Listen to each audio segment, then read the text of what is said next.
Badan Pengelolaan Keuangan dan Aset Daerah Kota Palembang menggelar sosialisasi pemanfaatan barang milik daerah pada Kamis 4 Agustus 2022. Sosialisasi ini bertujuan untuk memberi pemahaman atas azas pemanfaatan aset milik daerah, sehingga tidak menjadi beban dan sebaliknya memberi keuntungan. Sosialisasi yang digelar di kantor Wali Kota Palembang ini dibuka oleh Asisten 3 Bidang Kesejahteraan Masyarakat Zulkarnain.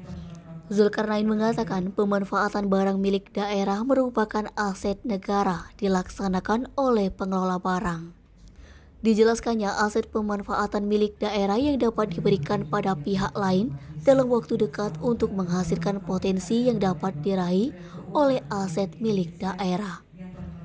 Sementara pengelolaan milik daerah justru dapat menjadi beban pemerintah biaya pemerintah tersebut. Karena barang milik daerah membutuhkan biaya pengelolaan atau perawatan. Zulkarnain menyebutkan bahwa barang aset milik daerah merupakan salah satu sumber pembiayaan daerah dalam rangka untuk mendukung pelaksanaan pemerintahan di daerah. Barang milik daerah atau aset daerah merupakan salah satu sumber pembiayaan daerah dalam rangka mendukung pelaksanaan pemerintahan di daerah. Pendapatan asli daerah salah satunya berasal dari hasil pengelolaan kekayaan daerah yang tidak dapat dipisahkan. Oleh karena itu, pada kesempatan ini, saya atas nama pemerintah Kota Palembang memberikan apresiasi kepada Badan Pengelolaan Keuangan dan Aset Daerah Kota Palembang yang telah menyelenggarakan sosialisasi pemanfaatan barang milik daerah.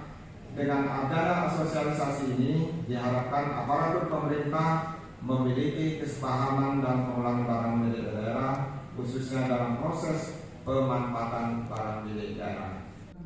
Zulkarnain berharap melalui sosialisasi tersebut, aparatur pemerintah memiliki kesepemahaman dalam pengelolaan barang milik daerah, meliputi pengajuan pemanfaatan, penilaian, dan juga pengawasan yang akan dikerjasamakan.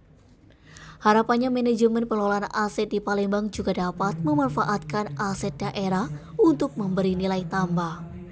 Nabang, Sumeko TV melaporkan.